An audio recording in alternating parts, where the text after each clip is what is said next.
भूतिया हवेली।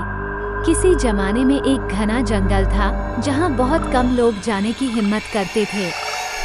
उस जंगल के बीचों बीच एक पुरानी और भूतिया हवेली थी जिसे लोग काली हवेली के नाम से जानते थे।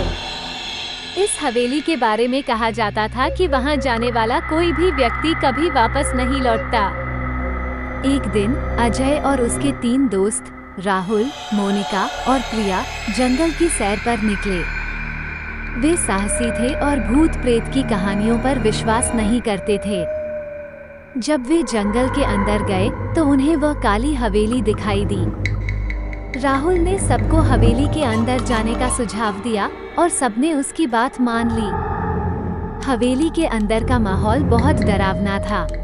चारों ओर अंधेरा था और हर कोने से अजीब अजीब आवाजें आ रही थीं। हवेली के अंदर जाने के कुछ ही समय बाद उन्हें दरवाजे अपने आप बंद होते हुए सुनाई दिए। अचानक हवेली की पुरानी दीवारों से खून रिसने लगा। मोनिका ने डरते हुए कहा, हमें यहाँ से निकलना चाहिए, लेकिन अब बहुत देर हो चुकी थी।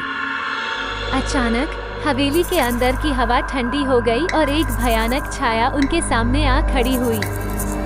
वह छाया एक बूढ़े आदमी की थी जिसके चेहरे पर जलने के निशान थे। उसने अपने खोखले, डरावने स्वर में कहा, तुमने इस हवेली में कदम रखकर अपनी मौत को बुला लिया है। अब तुम लोग यहाँ से कभी वापस नहीं जा सकोगे। अजय ने हिम्मत जुटाकर पूछा, तुम कौन हो? वह छाया बोली, मैं इस हवेली का मालिक हूँ। सालों पहले मुझे जिंदा जला दिया गया था और मेरी आत्मा को इस हवेली में कैद कर दिया गया। अब मैं हर उस आत्मा को यहाँ कैद कर लेता हूँ जो इस हवेली में आती है। इससे पहले कि वे कुछ समझ पाते, हवेली की दीवारें उन्हें चारों ओर से घेरने लगी। राहुल ने भागने की कोशिश की, लेकिन वो दीवारों के बीच फंस गया। मोनिका और प्रिया भी चीखते हुए उसी अंधेरे में खो गईं। अजय आखिरी बचा था। उसने पूरे जोर से चीखते हुए हवेली के दरवाजे की ओर दौड़ लगाई, लेकिन दरवाजा खुला नहीं। उस बूढ़े आदमी की आत्मा उसकी ओर बढ़ी और उसकी आंखों में गुस्से की आग जलने लगी। उसने कहा, अब तुम भी इस हवेली का हिस्सा हो। और फिर अजय भी उसी अंधेरे में खो गया, जहां से वो कभी वापस नहीं आ सका।